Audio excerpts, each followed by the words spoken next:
vaccines? No. No. Well, no, I'm sorry. I take that back. I do.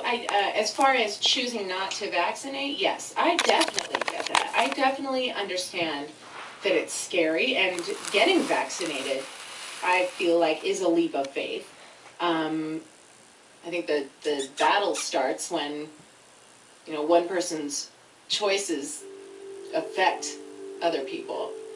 So one person's, how their child exposed all these other kids, and that's a really big deal.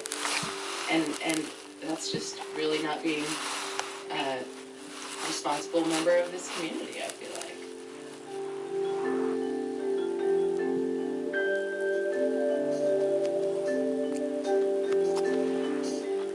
If you've heard anything about vaccines at all, it's probably this, that there's a controversy about whether the shots lead to autism.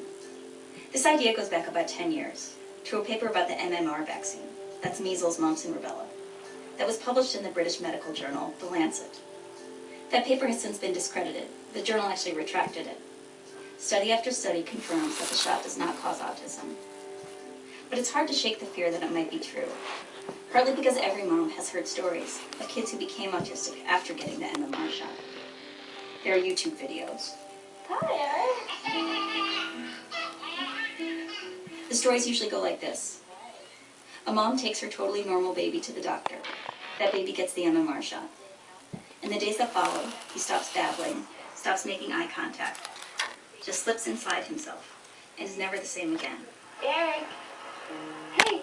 But saying it plainly, there is no causal relationship between the vaccine and autism, is asking for a fight.